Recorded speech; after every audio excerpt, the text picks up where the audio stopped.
Muli, bubuhayin natin ang panawagan kanina na nagsabay-sabay tayo.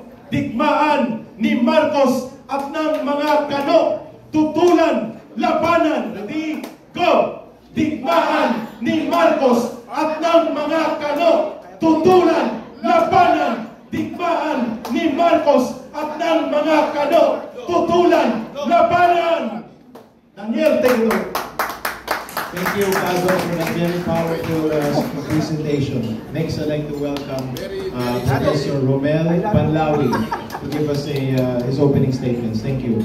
Si Professor Romel Panlawi po ay naging bahagi din ng National Security Council sa unang bahagi ng paglilingkod ng Marcos Administration at may extensive study po tungkol sa mga pangsiguridad at mga relasyon ng mga bansa sa Asia. Kaya po siya magsasalita dito para mahayag ang katotohanan. Professor, let's give him a round of applause. Mabuhay ang komisyon ng mamamayan kontra sa giyera! Pero kalma muna po tayo, kalma lang. Dahil sa mga panahon po ito, kailangan po nating kalma lang. So, baby, kalma. At sa bahagi po ng pagkakalma po natin, I want to start from what Kamentong ended earlier. Nung nagkaroon ng isang mapayapang roaring mission ang ating tropa sa Ayungin Shoal noong July 27. Bakit po nagkaroon ng mapayapang roaring mission? Walang insidente, walang laser pointing, walang finger cutting. Bakit po? Dahil po nagkaroon po ng kasunduan ang China at ang Pilipinas noong July 21 na de-escalate ang situation. Yun po ang dapat na ginawa ng ating pamahalaan nung unang araw pa lamang ng kanyang pag-upo sa pwesto. Kailangan po natin ng pagkikisundo sa China. Kasi po, ang issue po sa West Philippine Sea, hindi po malulutas yan sa paraan ng EDCA. Hindi po yan malulutas sa paraan ng mga armas militar. Yan po ay malulutas sa pamamagitan ng isang mapayapang pag-uusap. At yan po ang isinagawa ng Pilipinas at ng China noong July 21. Bahagi po ng resulta ng isang tinatawag na direct consultation through the bilateral consultative mechanism in the South China Sea. Kung ginawa po sana yun noong araw pa lamang ng pag-upo ni BBM, hindi po nasayang yung 3 taon po natin. Wala pong naputulan ng diliri ng ating mga sundalo. Yun po ang dapat po natin gawin. So, number 1, we really need direct consultation and negotiations to peacefully settle our territorial disputes and maritime jurisdictional conflicts in the West Philippine Sea. Ngayon, binanggit ko po dalawang problema yan. Sorry po, professor po ako, kaya kailangan ko mag-explain ng konti. Dalawa po ang issue sa West Philippine Sea. Territorial disputes, sino ang nagmamay-ari ng mga land features, at maritime jurisdictional conflict, sino ang may karapatan sa mga dagat. Ano po ba ang pinaglalaban natin sa Ayungin Shoal? Ang sabi ng ating pamahalaan, sovereign rights. Okay. Kung sovereign rights lang, hindi po natin pwedeng angkinin yan. Dahil ang pwede lang po nating angkinin ay yung 12 nautical miles territorial sea. Yan po, atin yan. Pero yung 200 nautical miles exclusive economic zone, at tayo po nag-file ulit ng tinatawag nating extended continental shelf, mabibigyan po tayo ng additional 150 nautical miles of water pag nagtagumpay po tayo. So, aabot po ng 350 nautical miles ang magiging sovereign rights po natin sa water. Yan po ay karapatan. Pero hindi po natin pwedeng ariin yan.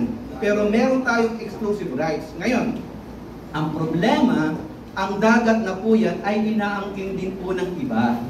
At ang sinasabi ng UNCLOS, kung meron pong maritime jurisdictional conflicts, all parties in conflict should avoid conducting unilateral actions that are hostile to each parties.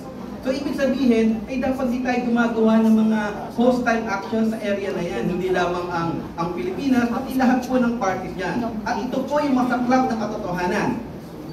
Ayoko ko sana magsabi ng masaklap na katotohanan, pero kailangan kong sabihin po inconvenient truth. Alam niyo po ba yung Kalayaan Island Group?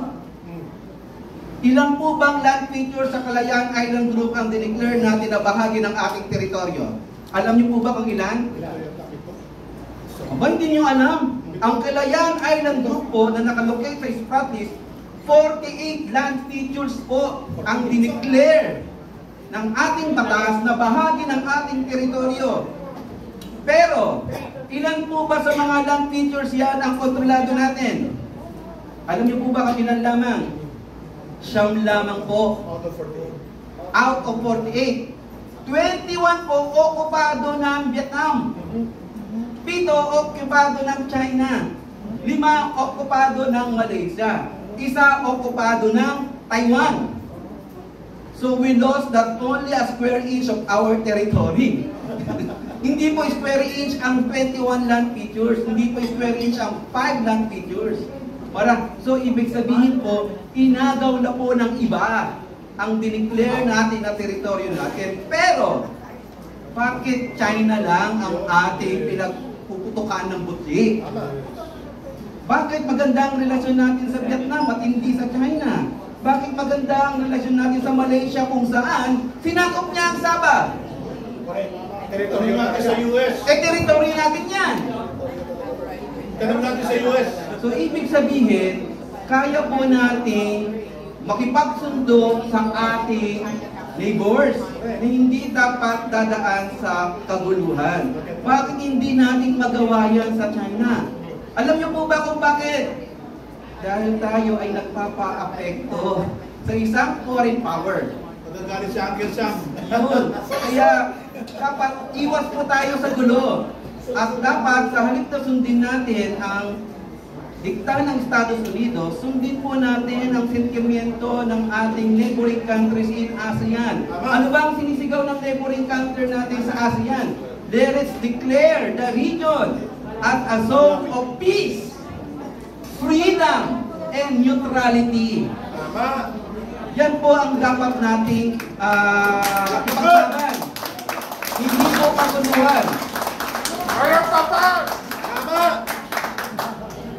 And lastly, gusto ko pong i-end yung aking pananalita sa ina-advocate ngayon ng China. Alam niyo po ba, ang China ngayon na nagdiriwang ng kanilang 70th anniversary of the principle of peaceful coexistence. Napakaganda po niyan. We need peaceful coexistence, not strategic competition in the South China Sea. Yan po ang dapat nating gagawin. At alam niyo ba, sa loob po ng mahigit 1,000 taon, dating back as early as the 5th century or 6th century BC, ang South China Sea was not the sea that divided the Filipinos and the Chinese. The South China Sea was the source of our connection, not division. So wag po natin nahayaan na ang South China Sea ay maging bahagi ng ating pagkakawatak-watak. The South China Sea is the source of our connection with the Chinese. At alam niyo po ba, na kaming mga members ng academic community, napakarami na po namin pag-aaral on how to promote cooperation rather than competition in the South China Sea. At ano po yan? Magbabanggit po ako ng 5 na nakasaad sa Declaration on the Conduct of Parties in the South China Sea that was signed by China and ASEAN in 2002. Ano po ba yung areas of cooperation na pwede natin gawin? Number 1, marine scientific research. Kailangan po natin yan para maproteksyonan po natin ang yamang dagat ng South China Sea and kabuang West Philippine Sea. Second, marine environmental protection. Third, search and rescue operation. Fourth, cooperation in the area of safety of navigation at sea. And finally, 5, cooperation in the area of combating transnational crimes. Yun po ang dapat natin pinagtutuunan ng pansin. Paano maipopromote ang cooperation rather than competition in the South China Sea. And finally, baka nalilito po kayo kasi sa aking pananalita, pinaghahalo-halo ko po yung salitang South China Sea at West Philippine Sea. Alam niyo po ba yung pagkakaiba niyan? Hindi po interchangeable ang dalawa na yan. Ang West Philippine Sea po ay ginamit nating label to discuss the waters that we claim that part of our sovereign rights. Bahagi lang po yan ng South China Sea. Ang West Philippine Sea po ay 30% lang po lamang ng kabuuang South China Sea. At 30 dagat ang nakabilang po sa West Philippine Sea. Lahat ng dagat o tubig na nakapalibot sa Kalayaan Island Group, lahat ng tubig na nakapalibot sa Scarborough Shoal, at ang tubig na nakapalibot sa Luzon Strait. Yan po ang West Philippine Sea. So hindi po siya, pag sinabi natin West Philippine Sea po, hindi po natin tinutukoy yung kabuuan South China Sea. At ang South China Sea po, tatlo po ang major lang yan, areas of competition. Paracel, pinag-aagawan lang po yan ng China at ng Vietnam. Spratlys, pinag-aagawan po yan ng 5 bansa. At ang Scarborough Shoal, Pilipinas lamang po at China. Pero ito po ang naging problema. Dahil po sa international arbitration, dineclare ng international arbitration ng Scarborough Shoal ay traditional fishing grounds ng mga user states. Correct. So naging international siya ngayon, hindi lang bilateral in nature. Sa makatuwid, sa pag-aaral po naming mga eksperto, ang South China Sea ay hindi po lamang issue na nababasa natin sa media kung saan pinapakita na flashpoint of conflict po siya. Yan po ang narrative ng West. Ang narrative po sa ASEAN, we will declare the South China Sea as a zone of peace, friendship, and cooperation. Mabuhay po kayong lahat.